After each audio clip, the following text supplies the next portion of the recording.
Welcome to the 3Haunted podcast, where we bring you all things horror, supernatural, folklore, mythology, and all things that go bump in the night. Hey guys, this is your co-host Ashley, Gorilla Girl filmmaker, lunar goddess, and cinephile. And I'm your co-host John Thomas, ghost hunter, super smartass, and film lover extraordinaire. What's up, ghouls, gals, and meta pals? In today's episode, we'll be taking a trip into dark, desolate forests, mucky swamplands, murky waters, and of course, New Jersey. Today, we're diving into the world of cryptids. We also have two special guests joining us today. Who? Stay tuned and find out. But first, a word from our network sponsor. Are you looking for more awesome podcasts? Head on over to withoutyourhead.com for access to the Without Your Head podcast network, where you'll find a variety of podcasts sure to keep you entertained and coming back for more. And I keep forgetting that I bring us back all the time now. You do bring us back. Bring us back, John. Bring us back. Come back. All right, welcome back, everybody. Friendly neighborhood smartass John Thomas here. Hi. Hi, John. Like Ashley said, we do have some special co-hosts as well today. Lila Kelley is coming back. Hello. Welcome back, Lila. Hi. Thanks for having me. And also new to the 3Haunted show, special guest Bodhi Werner of Mother Son Productions. Welcome. Why, thank you. Welcome, Bodhi. Happy to be here. How you doing? Yay. I am ready for spooky, supernatural, crazy stuff. Heck yeah. Mucky forests in Jersey. Yes, of course. Well, we are so happy to have you here. I am so happy to be there and here at the same time in this virtual world that we live in. Magic. That sounded very meta. I'm taking you to a place here and there at the same time. Where am I? And yet nowhere. Yes, all at once. So one might say it's like esoteric. I don't know. I'm going to work on that. Digital-teric. Yeah, I know. John's just cringing at me. Got the whole spectrum of emotions already. We got some raunchy humor going on. We got some cringe, spooktastic. I feel like raunchy and cringe just go hand in hand. They are all on the same spectrum. You know. They're best friends. So tell us about yourself, Bodhi. Well, I'm a indie filmmaker and a writer. I just published a sci-fi horror novel, NØRTH PØRT 1999, and my screenplay on a totally different genre, nonfiction, just got selected for Catalyst. So those of you listening right now, hopefully I have won by the time you hear this, the screenplay competition. I'm going to keep my fingers crossed for you. Yeah. We've got it crossed for you. We hope you win too. I have had the pleasure of reading the book it's based on, and phenomenal book. So, yay. Yes, and I know that my mother would really appreciate me reminding you how helpful you've been. Ashley, for you guys out there, has helped my mother, Claire Cooley, hone her memoir. And it is a really intense, beautiful story, and I'm lucky to have been part of adapting it into a screenplay. And Ashley really kicked ass, giving us feedback on it through the writing process, and she's a great team player. Aw, you're making me blush. Don't stop. No, I'm just kidding. Okay, so the topic of today, thank you, by the way. The topic of today is cryptids. So let's just jump into it, because this is just like a weird, different kind of topic, but I absolutely love it. So when you hear cryptids, what is the first thing that comes to mind for you guys? Mothman. Absolutely Mothman. Hands down. I don't know what it is. Mothman is number one for me. She's been waiting for this one. Trust me. I've been so excited. All right. I have to know. Tell me about Mothman. Because I just know like the high level, but I feel like you've got more for me. I could see you've got more for me. So I do. So, the first reported sighting of Mothman was on November 12th, 1966. So pretty much the story goes that grave diggers were working in the cemetery and just saw this massive creature. It was white-winged and about 6 or 7 feet tall with bright red eyes. And past that, there were about 8 sightings in the span of 3 days after that first claim. So it was just boom, boom, boom, like all at once. People were reporting this weird creature with these glowing eyes. And I always feel it's glowing eyes, no matter what cryptid you read about. Maybe that's just a trick of the light. Maybe that is actual glowing eyeballs, but they're always glowing eyes. So were all of these like encounters or sightings, were they all at night? Or is that the idea? I would assume that they would all be at night. I wasn't able to get exact timestamps from the sightings. Oh no, I was just curious if they said, because of the glowing eyes. I wasn't sure. Like, is it literally eyes that are glowing, just day, night, whatever, or is this like a reflection of eyes? You know what I mean? Because it's nighttime. So I was just curious. Investigate. Exactly. I am. My brain's like, oh, I gotta know. So gotta do that deep dive. So is this contemporary? Like, do people still see Mothman? Are there still sightings? Do you know?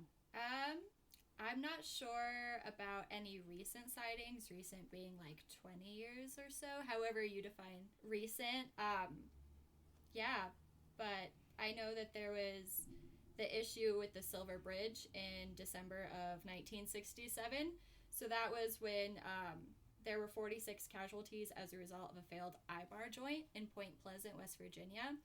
And it's theorized, conspiracy theory, however you want to phrase that somehow Mothman has like this connection to the failed joint bar on the bridge, but there hasn't been any like evidence for that. It's just all speculation, which I think is really fascinating.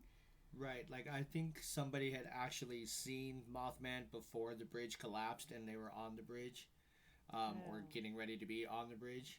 And then, so they kind of said, oh, Mothman did it. Richard Gere said that.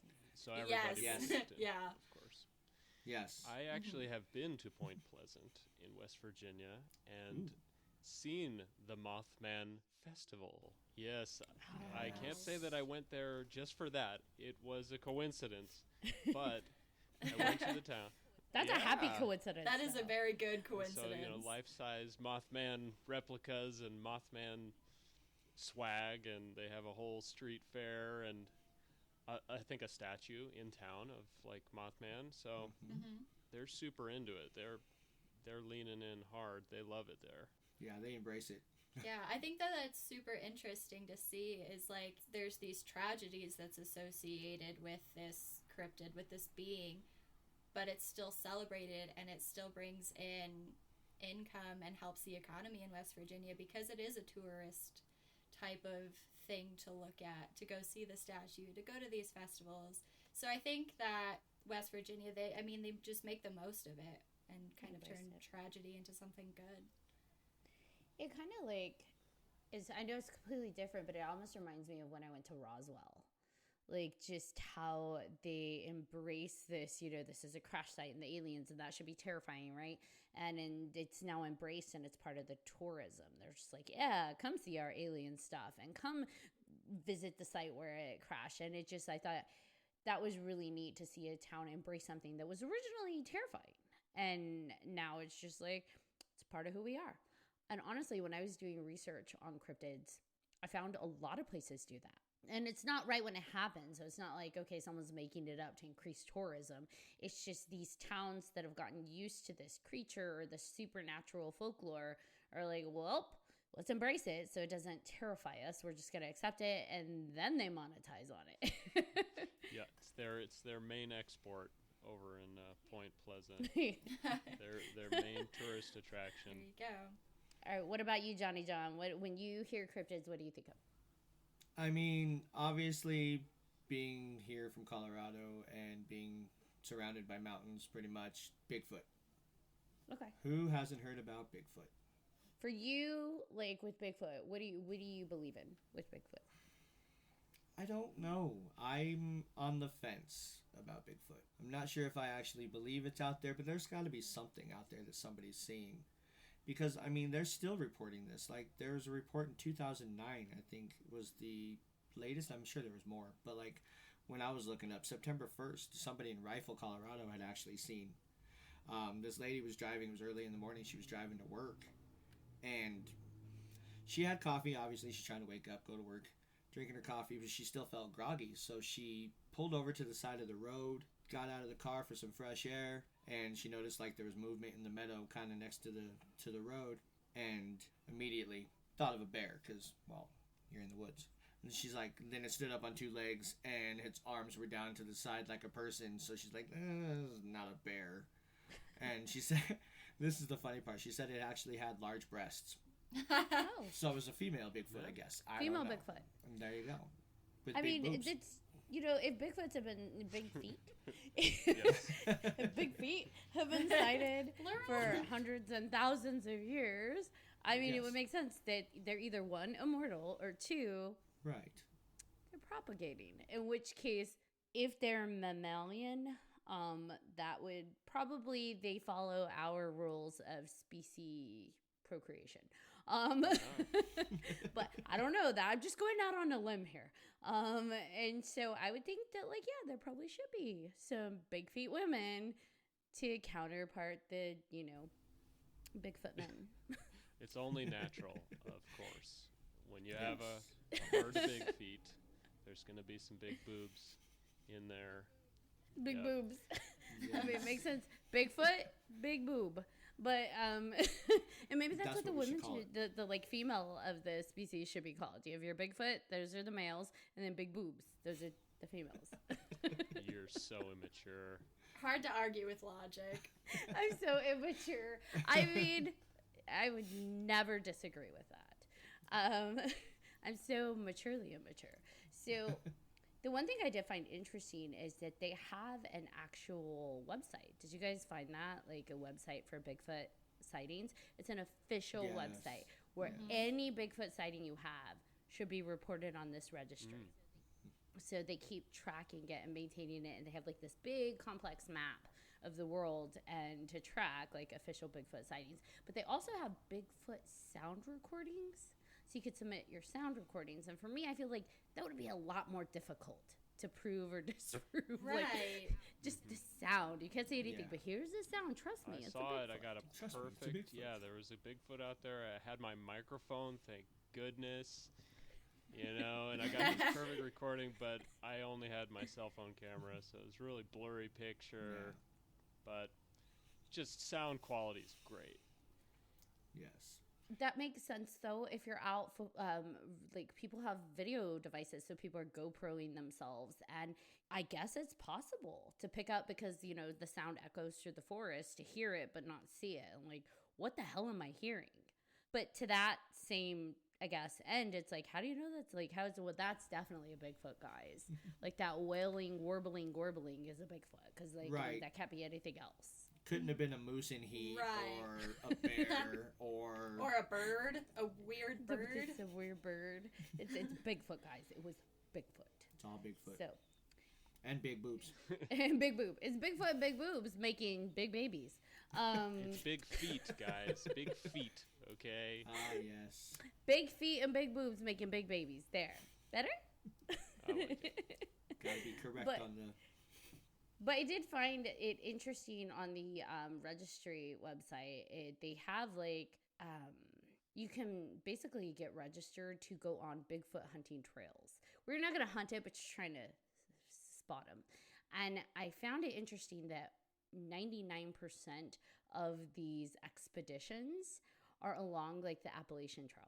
All the way from Georgia up towards Massachusetts, which I found that interesting. Because it's like, is that where Bigfoot lives? Because that's where all of these sightings are. Is it like chicken or the egg? Are they going to the trail because, that's where the most Bigfoot sightings are?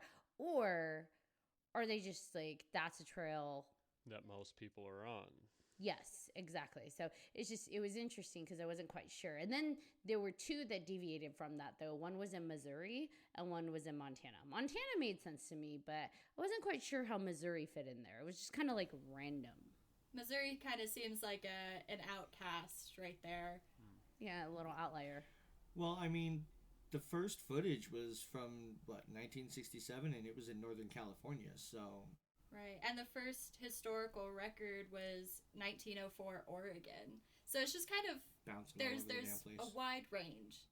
That makes sense, though, because, that's all following very wooded, isolated areas. Right. Northern California, you get, that's more, towards, the Yosemite and the redwoods, and so that makes sense. I'm still trying to wrap my head around, how does Missouri make sense? Yeah, I don't Missouri understand. doesn't make sense. It's a pit stop on the way over. At all. He was trekking from Oregon to the Appalachian Trail. I don't know. Bro was on a mission, man. I don't know. Road trip. Hey, he's got big feet.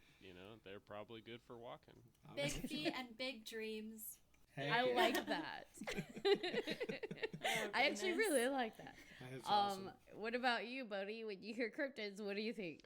Well, I come here on a fact-finding mission, gathering material for my next novel, so I decided to dive deep into the literature and the archives and go in search of information. And I thought, there's the Loch Ness Monster.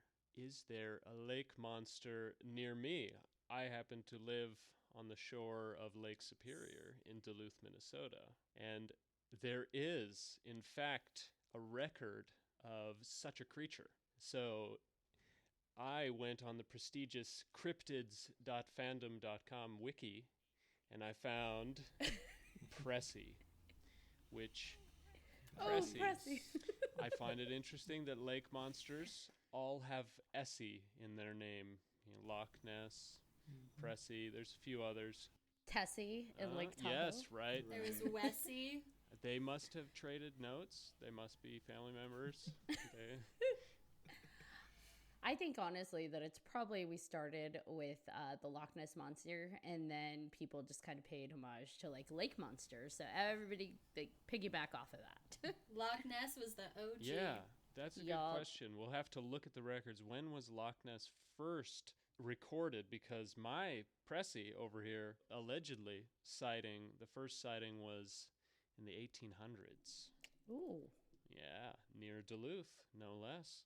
A man fell overboard on his yacht after hitting a rock, and he got attacked by the creature, so says he.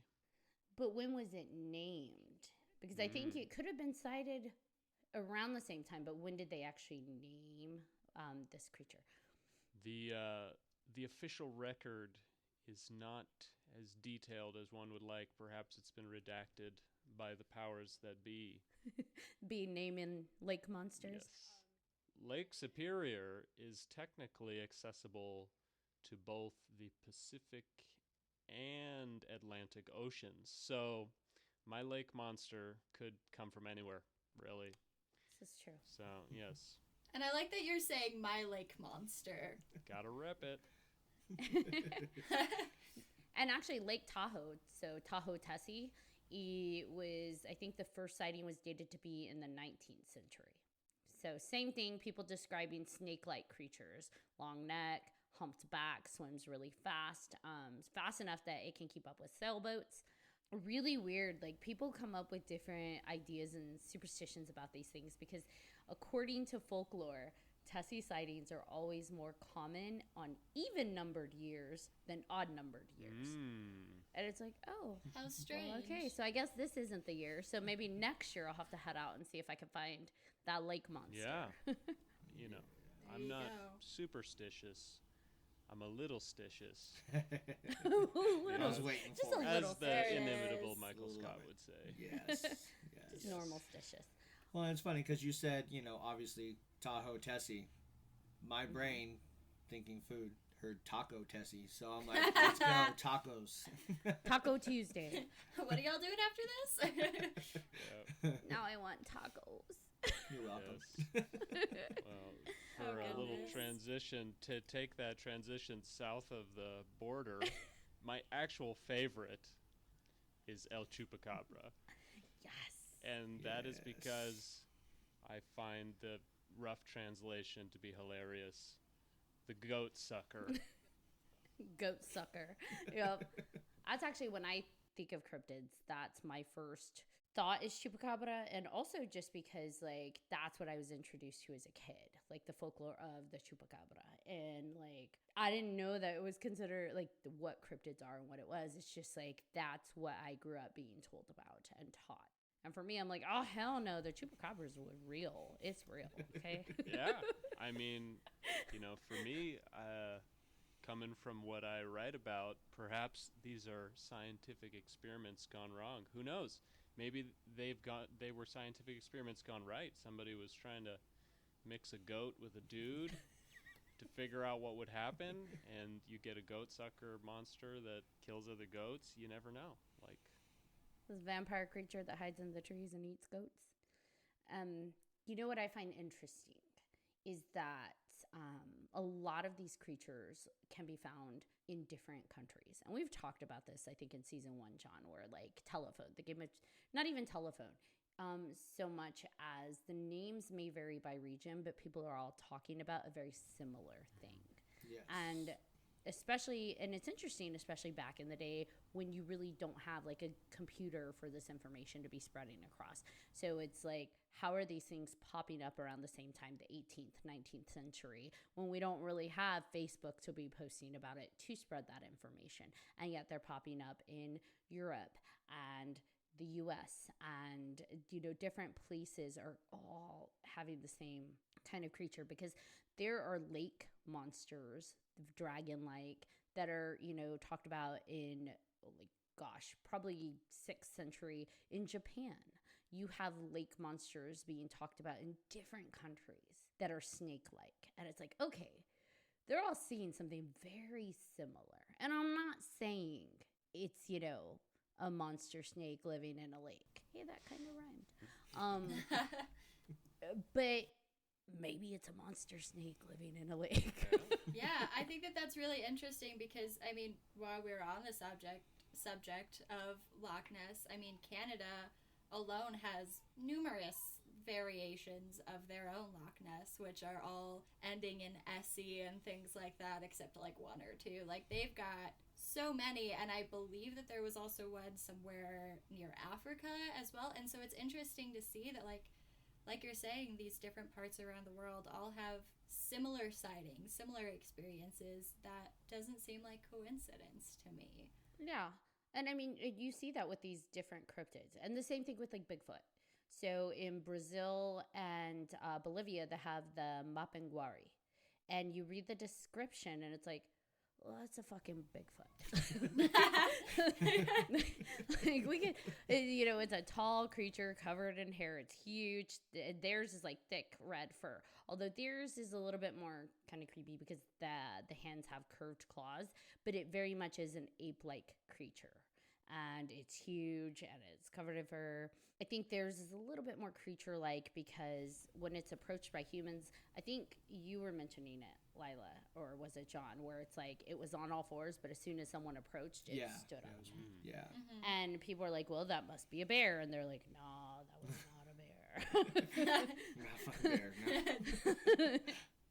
So that's interesting that you have that. And like with the chupacabra, it's described one way, but then I think in Russia and the Philippines and different other countries, they have descriptions of something that it's the chupacabra. It has different names, but it's the same description. And it's like, ooh, what are we seeing?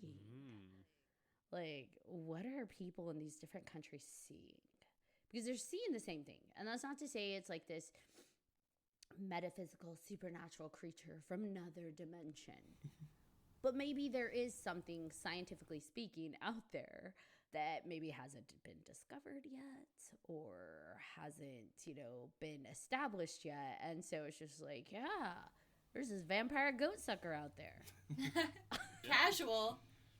Very Totally casual. Totally It's also cash. possible that there's like hallucinogens all over the planet.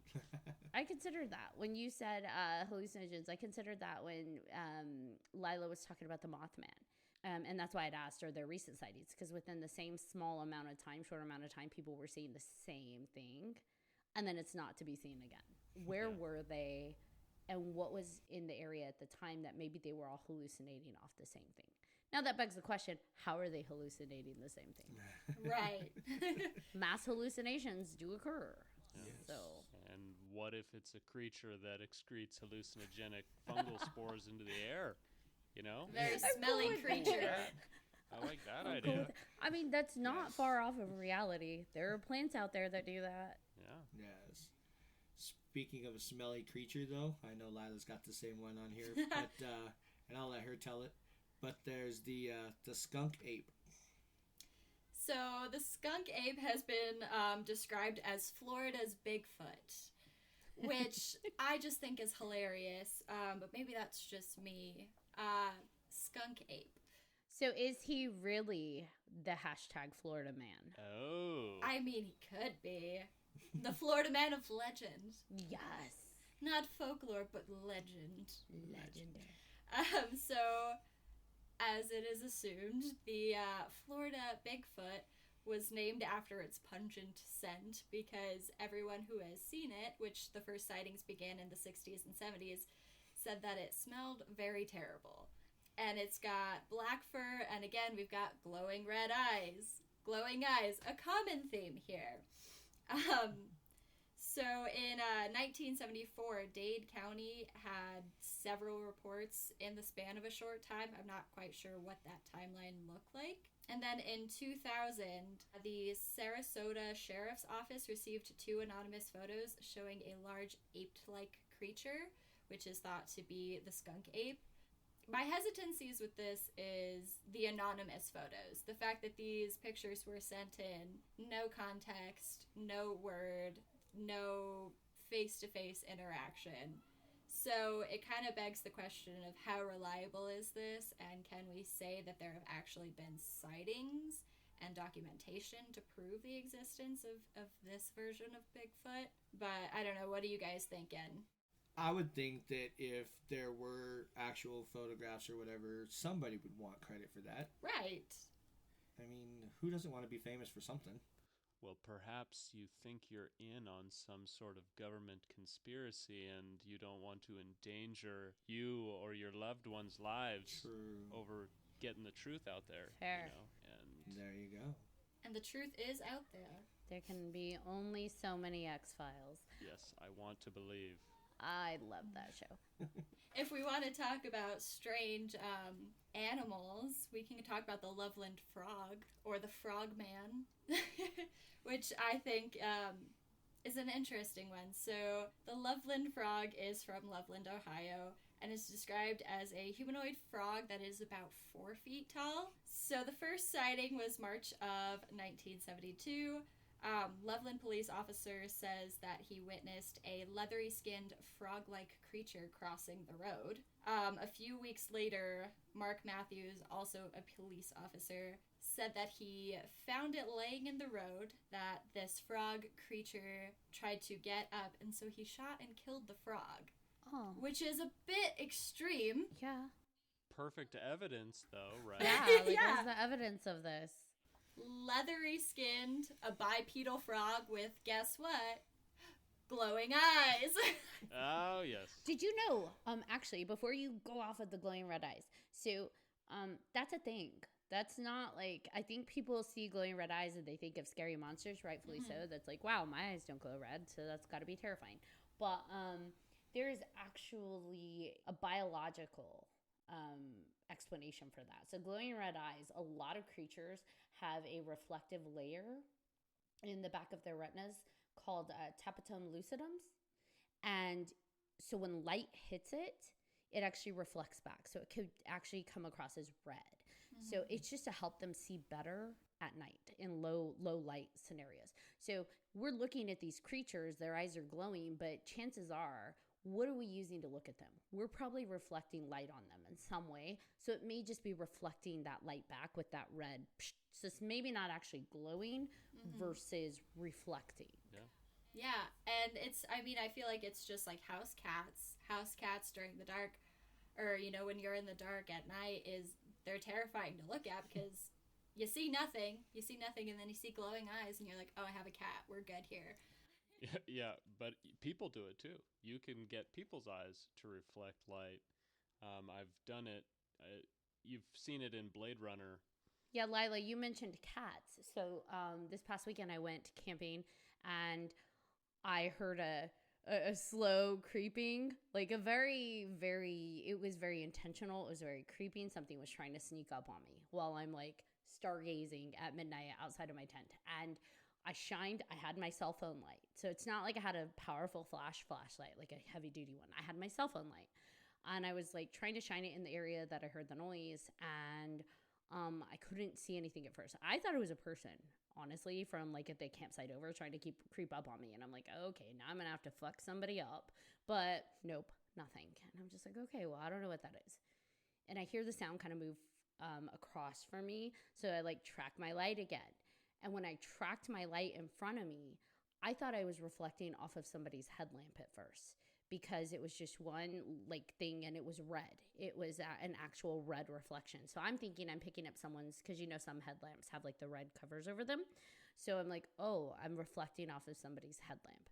As I think that's someone's headlamp, it turns head on. And I realize that's not a headlamp. Those are two eyes. And those are eyeballs. And it had looked red at first. When it went head on, it still looked reddish, but it's now like, no, those are eyes. Those are eyeballs. And then it moved kind of like at a diagonal, so its full body kind of came into view. And it was like, that's a big feline. That is a big kitty cat. It's a mountain lion. Like that was a mountain lion. And I could tell based on its like, had a really long tail. Its body structure was very large, haunches, you know, the head shape. And it's just like, okay, if I didn't know what mountain lions looked like, and because, you know, I come from Colorado, like if I didn't know what mountain lions look like, and let's take that hundreds of years ago, because mountain lions aren't common in, you know, they're not common in Northern California, like interactions. You're not going to see them on the daily. Most people don't see them ever in person. So it's like, okay, if I lived here hundreds or thousands of years ago and that came into my path and all I saw at night were the red eyes and this big shape, what would I think that is? Yep. Chupacabra, skunk ape man. Chupacabra came to eat me. I mean, granted, it's not standing up on his hind legs or its 2 feet ape-like. So I wouldn't necessarily say humanoid, but it was reflecting red eyes. Yeah. And so if this was hundreds of years ago, I might think it's a demon. It's a demon in the form of a cat coming to eat and, you know, take my soul. So, or it's the neighbor lady that you hate. She's a demon at night. She's a shapeshifter. Yes. And when you hear about shapeshifters and like skinwalkers and stuff like that, you know, they oftentimes are described as predators, right? Like big tigers or big wolves. And it's like, maybe these are just very big wolves or mountain lions, or like maybe that's actually what they are. But because they're being seen at night with the red eyes, like we give it a supernatural vibe. All a matter of perspective. Oh, yeah. And isn't the Chupacabra, I know that the X-Files episode, which introduced me to it, it's like a werewolf dude turns into the Chupacabra. So it's like a man thing. Like, isn't the canon lore of historical documentation, isn't it like more like a dog creature, like a four-legged thing? It depends. Some people are like, it lives up in the trees. In Mexico, it is more of the dog creature, which is actually interesting because I think the government took it so seriously. Government's disproving it. I don't know how I feel about that. Because it's like, are they trying to make us not believe for a reason? They found that a lot of the cases that were being reported in the year that they were investigating it, it was actually cases of wild dogs that had very bad mange. And if you know how mange affects animals, I know Lila does, that can make something look very uncomfortably creature, demon-like, and very gruesome. Yes, it's possible. Yeah. Awesome. Mange is a thing, and it makes them very smelly. So maybe we have some kind of creature with the skunky who has mange. Yes. And that's why they're so stinky. Because have you ever smelled mange? That's disgusting smell. Like, So who has been killed by Bigfoot? Do we have any unsolved deaths, tramplings, bites? I don't think I've seen anything about it, not that I'm honestly. No. Cover up for sure. cover up. So in Mexico, we have the doggies that are the chupacabras, the big doggies. But in the British Isles, we have the shuck. They're like big black dogs that supposedly they haunt rural towns and villages. It's like a huge doggy. And legend has it that in 1577, these dogs swarmed a church. One of the huge dogs burst through the church, killed a man, his son, and like started just destroying the church. And then it left the church. But as it left the church, it left scorch marks in the wood of the church door that can still be seen to this day. So that adds a little bit of a creepy supernatural twist, right? Because it's not just like a wild dog attack. Like this dog's paws left burn marks in the door. Which makes me wonder, why did it put its paws on the door? Was like it trying to exit it like as a person? Because you think it would just run, like if it burst through, the door was open. So unless like the door was on the ground and it stepped on it. Like I don't know how that happened. Just Kool-Aid Man style, burst through the door. Oh yeah. Oh yeah. That's interesting. So that's interesting. I like when you hear about these cryptids and they add these like little lore twists that it's like, ooh, that's creepy. Yes. I like it. Tell me more. Yeah. That X factor. Sprinkle that in there. Yeah. That makes it palatable. That makes it like you want to keep that going. Versus, yeah, this dog came in to the church. Big but black did he dog. have fire paws? That's what I want to know. Fire paws. I want to know. Yeah. One might say he dropped the door. He dropped it like it was hot. Oh. I feel like there are a lot of dog-like creatures. And I'm gonna butcher this, so any Irish listeners, anyone from Ireland, I am so sorry for what's about to happen. So, Ireland has this otter/hound hybrid called the Duarchu. I am so sorry. Formal apology, Ireland. Ireland. There's a B in there, but the B is not in the pronunciation. But, like, is it less offensive if you give it, like, an Irish accent? The Duarchu, yeah. Duarchu. Yeah, so Ireland has this massive hound otter hybrid that's said to be about approximately 7 feet long. So in 1722, there was this woman named Grace Connolly, and she was washing her clothes in the lake when this massive creature jumped out of the water and mauled her to death. So her husband, Tare, saw this happen, killed the beast that did it, and this beast let out this massive cry, and it alarmed a second creature that was lurking in the water. And that creature jumped out and chased the husband off, so the husband lived to tell the tale. But after that, it just kind of goes a bit blank. So that falls into like this sighting/folklore kind of debate where can we believe that this is an actual reporting or is this more of a story? Because it goes blank until 2000 when there was a supposed sighting in a lake on Ome Island. But going from the 1700s all the way to 2000, not really any cases, not really a whole lot of evidence, any sightings or anything like that. Mm-hmm. So what happened for 300 years? Yeah. So this is an otter thing? Yeah, a massive otter. So it's Ireland's crocodile is also what I heard it referred to as. Oh, wow. So it's another furry, like, being, semi-aquatic. How utterly atrocious. Oh, finger guns. Oh. Yeah. You're welcome. Yeah. Ouch. Bad joke of the day. Bad. So I'm half Irish, so I can say this slightly offensive thing. They say it's a massive otter, but Irish people are, historically, notoriously pretty short. So maybe it wasn't as big as it. It's a normal size otter, or it's just kind of a big otter. So maybe it wasn't 7 feet. Right. I mean, I guess size is perspective. So, to your point, maybe it was a regular sized otter. We didn't ask how big the person was that found it. So. That is fair. Grace, how tall are you? Watching this from Yes. beyond. How tall were Forgive you? us. Do not smite us. Ashley doesn't need any more EVPs coming through while she's editing, so... Okay, we'll send them this way. Grace, are you a leprechaun? Like, is a leprechaun a cryptid? Ooh. Oh, now, Ah. yes. It's an animal that is alleged to exist. And it's humanoid. It seems to be the commonality. Did you guys know that in the Philippines they have the aswang? It's like a shapeshifter, but it covers like 5 different categories of like it's an umbrella term for 5 different categories. So like a vampire-like creature, a self-segmenting viscera sucker. Whoa. That's a mouthful, right? That's what she said. That like that's a lot. But then also it can cover weredogs. We've talked about those. Witches and ghouls. So it seems like they're seeing a lot of the same creatures, but instead of giving each one a name, they're just like aswang.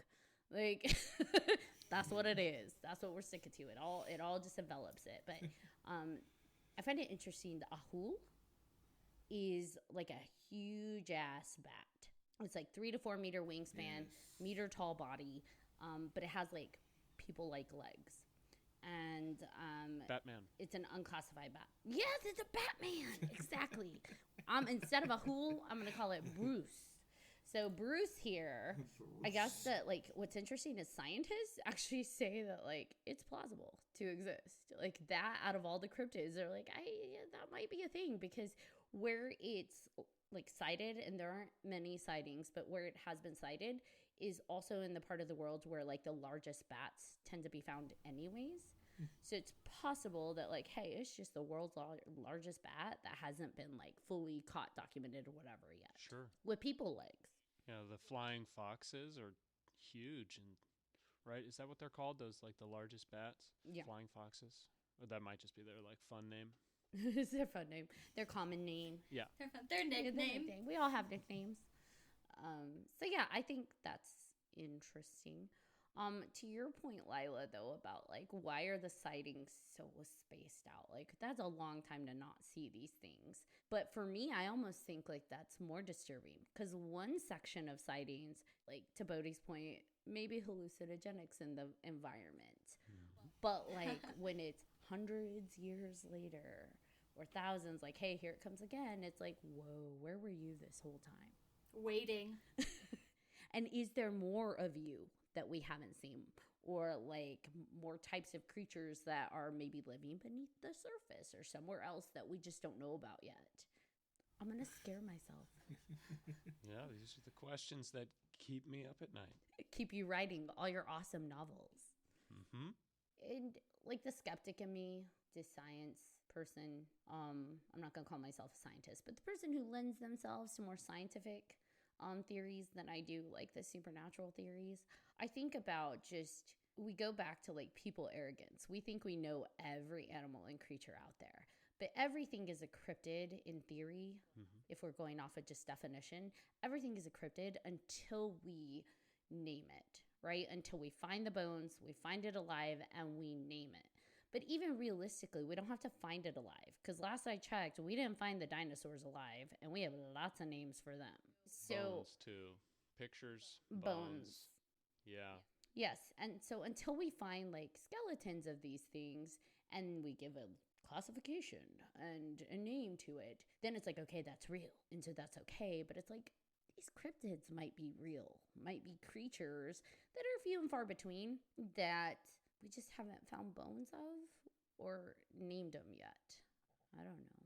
And if I was a funny looking, furry, stinky dude off in the woods, I wouldn't want to join humanity. I'd want to stay hidden as long as I could.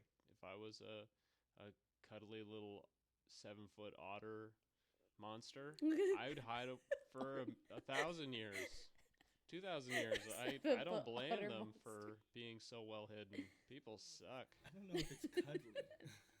I mean, it did maul this woman to death, and its mate did try to Supposedly. maul the husband. Supposedly. Allegedly. Allegedly. You know what? I'd like to believe in the however you want to pronounce that. Right. However you want. Ireland's crocodile. And I struggle with the mammal creatures, the mammalian land creatures, being hidden as long as they have, given how advanced our technology and tracking has become. I struggle with that being like, okay, they're out there. It's still plausible, but it becomes a little bit more difficult because, like, to stay hidden in this day and age, even if you're off the grid, when you're specifically looking for something like Bigfoot. When it comes to the water ones, or like the ones living in deep caves, that makes more sense because we don't really do a lot of exploration in those areas. There's only so far we can go. And so it's just like, okay, that makes sense. Maybe there's some creatures in the bottom of the ocean or in sections of water we haven't explored yet, or in deep caverns that we just haven't gotten to yet because there's absolutely zero light. Like, that makes sense. Okay. We barely just recently discovered within the past few years that way deep down in the belly of the earth in caves are creatures that have evolved, which totally makes sense, without eyeballs, without the need for anything like that. And it's like, okay, that sounds creepy. We've seen movies that play off of that where people are like, yeah, there's these creepy creatures with no eyes. Ooh. And then we find out, oh, hey, that's real because they don't biologically need it. Not as scary. Yeah. Okay. So the water stuff, like the lake monsters and the cuddly otter, cuddly Of 7-foot death. otter. The death Yes, otter. otter of death. That makes a little bit more sense that they could be very real, and we just haven't been able to explore where they maybe come from. But Bigfoot, I have a hard time with. Well, if you go with the water thing, you got turtles and you got whales, and we have a lot of trouble tracking them and seeing their whole lifespan and where they go when they're not terrestrial or close to the shore. So, say Bigfoot, his fur coat is really like an otter fur, like he has fur the same reason an otter has fur, or a seal. And that's just like the once in a 1,000 years he comes to land. And Bigfoot's actually an amphibious creature that just has a whole lot more time in the water than we're used to. That's a theory. Hey, that could be because we're like you said, we're basically blind in the water. Yeah, we are. And I mean, we are blind to caves too. Like, if Bigfoot's this cave dwelling and he only comes out occasionally because he lives so far in, like, that would make sense. What if he is a cave creature versus a woods creature? And so he lives deep in mountains and there's animals in there to subsist, like, he can live off of. So it's like, maybe we just don't see him because he's living in areas we don't venture to. We as humans don't really go into these caves unless we're mining them. So that might explain it too. The water, in which, if he's a water creature though, and he's hairy and he's man-like, would he be more like a mermaid? Maybe he is what they were talking about. Those sailors of old, they saw furry Bigfoot, They saw Bigfoot. big boobs, and they were like, Big boobs. That's the woman of my dreams. That's a mermaid. Merboobs. Big There you go. There you go. We're just trying to explain it. I mean, right now we got our alleged facts, and we're trying to fill in the gaps. Well, I mean, I think about the 7 creatures that used to be cryptids, considered not real, and people thought, like, there's no way they could be real. And like the Komodo dragon, that was one of them. They had to go bring back live ones for people to believe like that was a real thing. The platypus. Which, if you've ever seen a Komodo dragon, they're massive lizards. You don't want to bring those things back. They're mean. I know. Exactly. And the platypus. But the one, because we are talking about a lot of creatures that are like, they sound like a mixture of creatures, right? And it's like, oh my gosh, science experiment or not real. But there is actually the okapi, the forest giraffe. That looks like a zebra, donkey, deer, and antelope all mixed together. Yeah. Jesus. Yeah. And they're so cute. Yeah, and it's real. But it was really hard to prove them real because they're rarely seen, like Bigfoot. But they're real. They exist. And yeah. Thing that's kind of the nail in the coffin of cryptids is they're all like horribly scary, except for the ones that turn out to be real, like this little ferret creature with a duck bill. Like, it's not gonna hurt anybody, nobody believed that, this thing was going to have a duck bill with fur and 4 legs and lay eggs, but it turned out to be real. But everybody else, all these cryptids are like, they're man-eaters, they're scary. Only a few of them. Because think about all the ones we've talked about. Like, the Loch Ness Monster and all of those lake monsters. Like, we have giant squids. Why can't we have giant water snakes? And the giant squid was a cryptid up until, like in Japan, there were a few sightings and they were actually able to find a giant squid.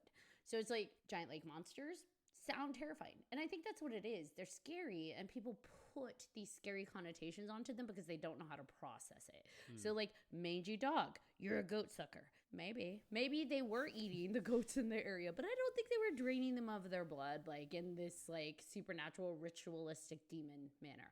And the same thing with skinwalkers, right? We've talked about skinwalkers before, where it's like animals are being found mauled, dead, like completely just eaten up. And it's like, well, maybe you just have very mangy animals or rabid animals going at other animals. And because we don't know how to explain it, we put these like very scary concepts onto it because religion, right? A lot of people view things through their religious lenses and they're like, it's a demon. It's the devil. I know it's the devil. And so it's just like, okay, it was the devil. Its eyes were red. Well, now with science, we know why things reflect red light. But no, it was a demon. Lucifer was there. I saw him. The devil. So I don't. It's the devil. The devil. I saw Goody Proctor did Exactly. Exactly. So that darn Goody. But I dance with the devil too. Just kidding. Yeah, I liked meeting your Appalachian personality there. That was fun. Oh, wait, thank you. I'm preparing to go meet Bigfoot and Big Boob. There you go. Just one? Just one big boob. Just one big Just one big uniboob. boob, not two. That's scary. There you go. It fits.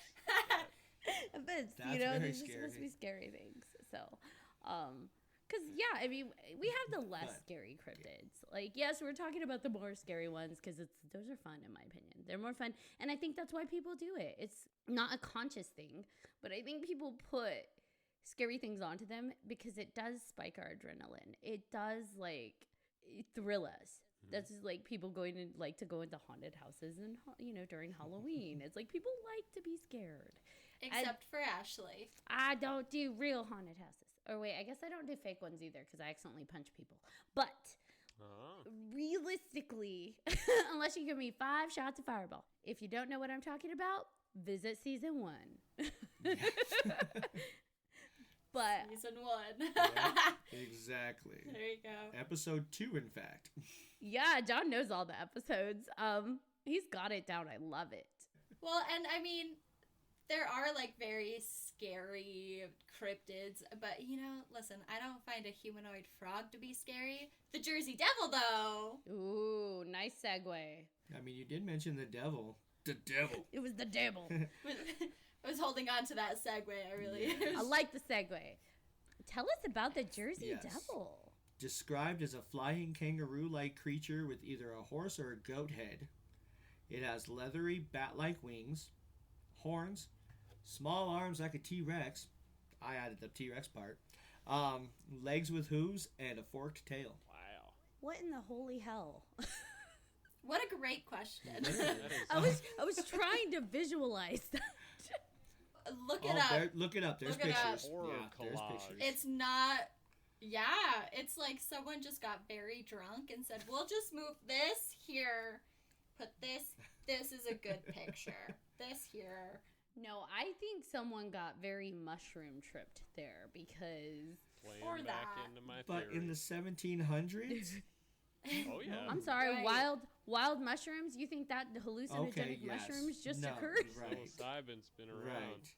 Right. Everything is edible once, That's at true. least. Including people.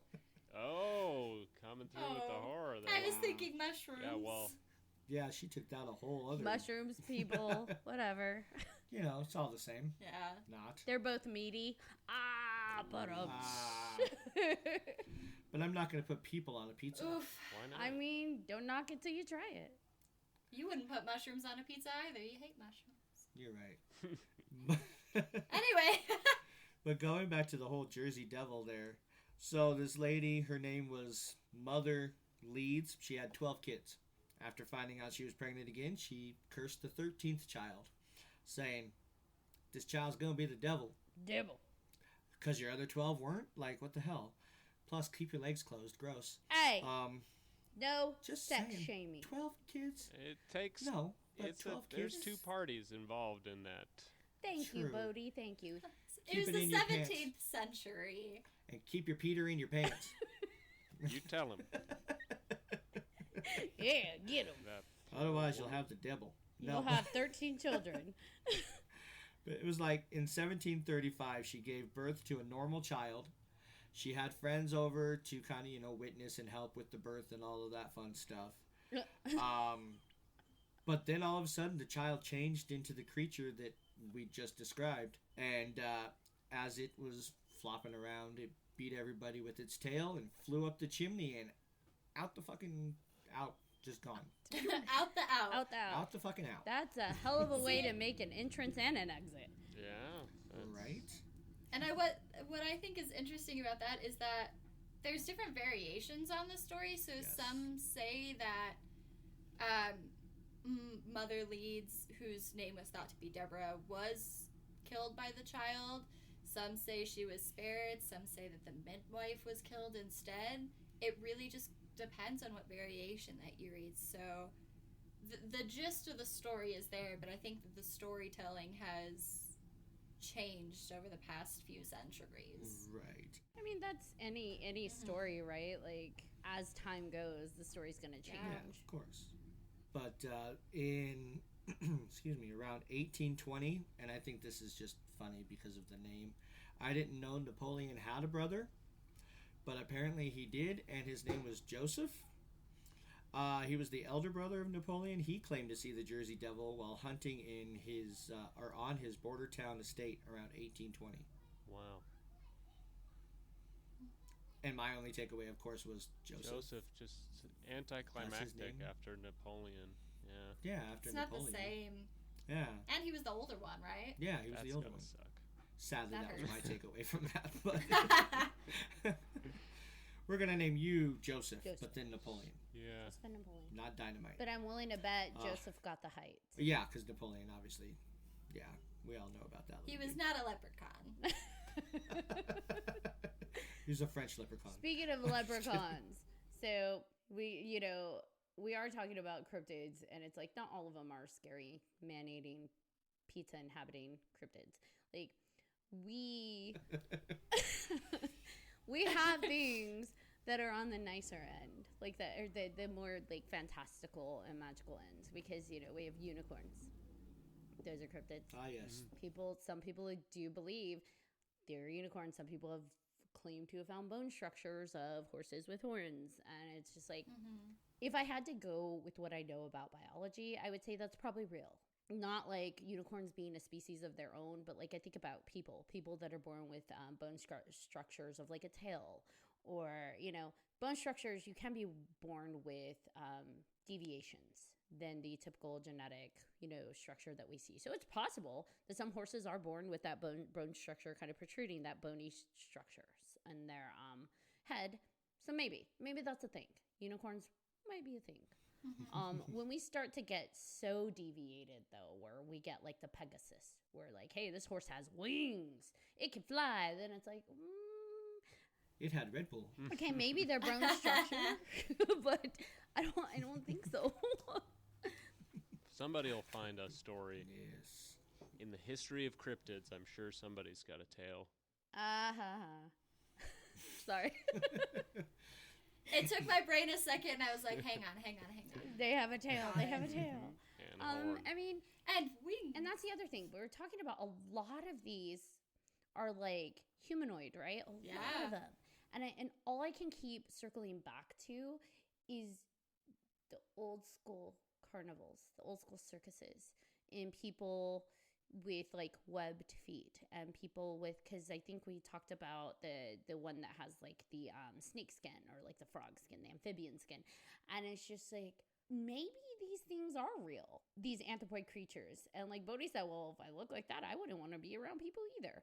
So it's just like, maybe these creatures are real. They are people born with, again, this like genetic misalignment, and they're being hidden back. Like, because would you show off your baby with like snake skin? I might, because I think that's pretty fucking cool. But maybe not.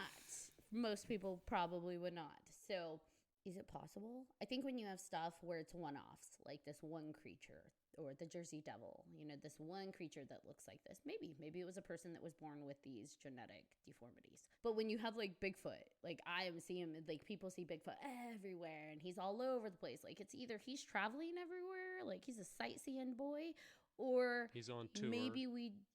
Yes, he's on tour. Bigfoot's on tour. Worldwide. Yeah. Or maybe there is some kind of species. Parallel thinking. I think people really, when it comes down to it, the animal we're most scared of is ourselves. 2 legs, 2 arms, bigger than us. Maybe, That's what she said. furrier. Oh God, furrier than us. Yeah, and some of them might be real. You never know. In Appalachian Trail, there can be some of those backwoods families that have been doing their thing for generations that we don't want to speak about. Just don't take the wrong turn. Right. The hills have eyes. And then there's radiation. You never know. There's lots of explanations. Yeah. Well, and the thing with that is I think certain cryptids, certain folklore, legends, whatever you want to call them, they cause curiosity, whereas others cause hysteria. So going back to the Jersey Devil, in 1909, there were several reports, and within like a relatively close time span, again, we're seeing that common theme. And it got to the point where schools and work mills got shut down because people were so scared to leave and see this creature because they were hearing these cries that were just unearthly and seeing these big old creatures swoop down, and livestock was being slaughtered when, they shouldn't have been, like, on the farms, things like that. And maybe that could be just attributed to, like, a wild animal, like a fox getting into a hen house, things like that. But it's gotten to the point where in that time period, people were so scared that the world kind of stopped. Whereas we hear cases about Bigfoot or Loch Ness and people get excited. They want to know what's going on. So it's kind of like, where is that line drawn where, oh, this one we're interested in, but this one we're going to be scared of? I think it's based on the carcasses. If they're attributing these creatures to carcasses, like, well, we haven't found these mauled, ripped apart, bloody sites next to Bigfoot sightings. Like, we're less afraid. Right. But when it's attributed to, like, all of these animal deaths, livestock deaths, and stuff like that, then I could see, like, ooh, that's scary.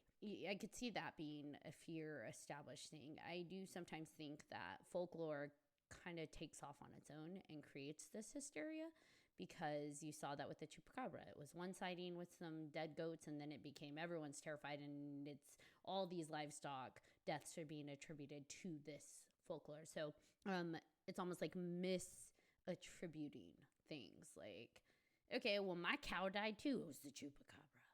And it's just, and then it spirals and it becomes bigger. And like, yeah, I saw it too. Wait, I saw it too. And it's just like, maybe they thought they saw it, or because it's out there and it's impressionable, people are going to associate every little thing that's startling them to what's being said in that moment. So like, I did see something weird creeping through the forest. It was the chupacabra. I know it was.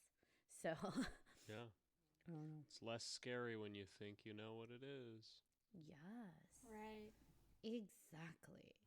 Folklore is more culturally based, so it has like a cultural background. So I think that's relevant and should be taken into consideration. Like when we're talking about the chupacabra, how this is in a certain culture, how this is in a certain area, and it's not as widespread as, say, these lake quote-unquote monsters are, where they're being found everywhere. It's very centered, which, I don't know, I think it's interesting. Yeah, I think that just looking, I like to look at the cryptids and how they're being described in different areas, because I feel like that's when you start to pull out the patterns. What are people seeing? Mm-hmm. What are they saying is happening? And then pull away the folklore from it. So like big dogs or mangled corpses are being found, or just trying to find what is the commonality, what's the common thread with all of these, what are people seeing, and then maybe then apply, okay, what could that be? That really does require, though, pulling out the folklore, pulling out the lens of superstition and hysteria, and just like, what are they saying that they're seeing without all of that bias and like impression on it? What are they saying they see? What are they finding? Because maybe there is something there and not something supernatural, because everything is supernatural until we prove it, right? Everything is magic until we prove it. So You're going realistically, Dana Scully on us. I am. Thank you. I take that as like a compliment. But As you so should. I think everything's possible to an extent, just depending on what it's doing. Does it follow our laws of gravity and physics as we know it, that everything has to apply to here? And then from there, it's a free-for-all. Maybe it could be possible. I'm not going to say it is. I'm not going to say it's real or proven, but maybe it could be possible. And with that said, do we have any last thoughts about cryptids, my friends? You gave me nightmare material. It works for me. You're welcome. Murderous otters. So if you wake up screaming at night, remember my name. Yes, I wake up most nights thinking about Ashley. Screaming, of course. What? Of course. Wait, am I screaming or you're screaming? Oh boy. Yeah, I mean, you said Matter it. of perspective. Like, It's captured on tape forever. oh man, that was funny. Okay. The world may never know. The world may never know. We're going to leave it in the privacy of your bedroom. Okay. What about... I can't even. We'll never know. I can't function. I've said it before and I'll say it again. Murderous otters. Cuddly murderous otters. Yes. Cuddly, 7 feet. 7 feet Possibly. cuddly. Possibly. Possibly. Possibly. We still don't know the height of the person that was mauled. But Right. Grace. How much beer was Grace. involved? Grace. How many Yes. shrooms Right. were involved? These are all important. how many wild things. mushrooms were Yeah. eaten in the forest? There you go. Maybe the otter had rabies. Who knows? But Mange. yeah. Mhm. Yeah. Scurvy. Okay. Murderous otters. There's otters. Murderous otters. That's what she said. I think the important takeaway from this is that we can't just look at photographs and hear possible audio clips from a Bigfoot and say, yes, this is fact, which I don't think that a lot of people do. Just kind of figuring out what's plausible, what could these cryptids actually be, are they actual creatures, or can we debunk them? Because I feel like a lot of being in the scientific field is disproving rather than proving. So I don't personally think that a 4-foot humanoid frog is plausible. I don't think that its body structure can support the weight, support the structure of being bipedal, of being that large. So it's just taking in a sense of realism. Can this happen? Can this body support this type of lifestyle? Things like that. And just taking into a bigger perspective, okay, what can't this be versus what can this be? I think is a very important distinction. And I'm going to challenge you that I think that's what's wrong with our science currently, is we are in the business of disproving versus proving, which I think is what lends towards the supernatural explanations and the prevalence of like people getting hysterical. I think if we could come to the table a little differently with that shift of not necessarily proving like, yes, this exists as it is, but more so like, okay, what could this be? What is it that people are seeing? Because, for example, like the frog person who is not maybe able to skeletal-wise support its structure, but it's maybe not proving that that's a species. Maybe, again, that's a deformity. That is an exception. So maybe his body doesn't support that, but maybe he still is real. We see, even in humans, babies born every day with like necks that can't support their head structure, or with linked arms or covered in fur more than they usually are. Because all babies are born with a layer of hair. So it's just like there are things that happen that are deviations. And so maybe what we're seeing when some of these creatures come along are deviations from the standard. And so maybe just as our science grows, maybe instead of let's disprove anything that's not what we already know, because how do we grow if we're just this is what we know and this is hard facts. Instead being like, okay, what could this be? Maybe it's something we don't know. And if after, at the end of the day, we've done our experiments and we've done what we can, it's still like, yeah, that's not plausible, then that's what we say. Yeah, that's not plausible. But just automatically, I think assuming is what gets us into trouble in our science. That's why the paranormal isn't taken seriously. That's why the supernatural isn't taken seriously. Because we're like, nope, we already know what we know. So that can't be real. Yeah. I think if we broaden that scope a bit and say, maybe we just don't know, let's try and figure it out, that might help. I don't know. And then we're less likely to say, it's the devil. I can respect the challenge because I think as important as it is to disprove things in the scientific field, I think it is important to weigh your options and don't eliminate any possibilities until you know that you can and until you have that evidence or you have that data to support you. So I can respect the challenge. I'll thank you. What about you, John? Any last thoughts? I already gave my last thoughts. Murderous otter. Murderous otter. Okay.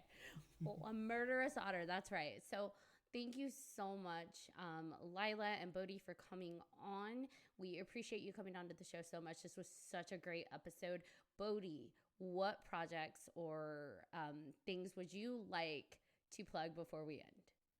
Yes, well, I like having a balance of skepticism and openness, and I deal in the realm of imagination, and I love to create creatures in my mind and put them to paper. So on that note, you can find my novel, North Port 1999, exclusively on Patreon. That's patreon.com/Bodhi the Movie Maker. You can learn more about that book that I wrote a screenplay on that just got selected. See whether or not I won an award, because I will have or will not have by the time you hear this, at bodhiwerner.com. And thank you so much. Yeah, thank you for having me on. It's been spooktacular, crazy fun.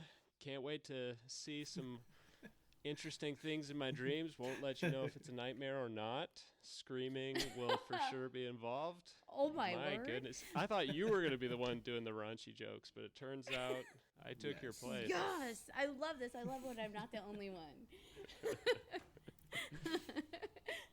Well, thank you both so much for coming on to the episode. This was a great time. John, bring us home. Thank you, everybody, for tuning into 3Haunted Podcast with your host. I'm John Thomas. I am Ashley Lunar Goddess. And thank you again to our special guests. And for any of our listeners, if you have any questions, comments, or episode suggestions, please email us at 3hauntedpodcast@gmail.com. And if you haven't done so already, please be sure to like, follow, and subscribe to our social medias. You don't want to miss one crazy moment. Until next time.